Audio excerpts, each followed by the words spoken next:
Praise the Lord. கர்த்தருக்கு ஸ்தோத்திரம். கர்த்தர் நல்லவர், அவர் கிருபை என்றும் உள்ளது. இந்த நாளுக்காக எடுத்துக்கொள்ளப்பட்ட வாக்குத்தத்தம் சங்கீதம் 115:14 வசனம்.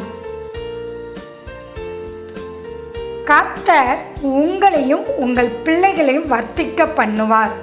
ஆமென்.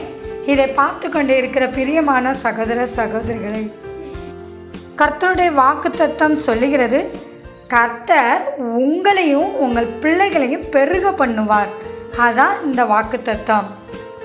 கர்த்தருடைய விருப்பம் எல்லாவற்றிலும் அவருடைய பிள்ளைகள் பெருக்கமடைந்து இருக்கணும் என்று தான். நம்ம ஆதியாகமம் புஸ்தகத்திலேருந்து படிச்சுக்கிட்டே வரும்போது பழைய ஏற்பாட்டில் பார்த்திங்கன்னா எல்லா இடத்துலையுமே கர்த்தர் உங்களை பெருக பண்ணுவார், வர்த்திக்க பண்ணுவார், நீங்கள் பழகி பெருகுங்கள், இப்படி தான் ஆண்டவருடைய வசனம் எல்லா வசனங்களும் நிறைய இடத்துல சொல்லப்பட்டிருக்கு. அப்போ நம்ம தேவனுடைய விருப்பம் நம்ம எல்லா காரியத்துலேயும் பெருகி இருக்க வேண்டும். எல்லாவற்றிலும், நம்மளை படிப்பில், வேலை ஸ்தானத்தில், எல்லாவற்றிலுமே நம்ம தொழில். இந்த வாக்குத்தத்தத்தை நீங்கள் விசுவாசித்து சொல்லி ஜெபிங்கள்.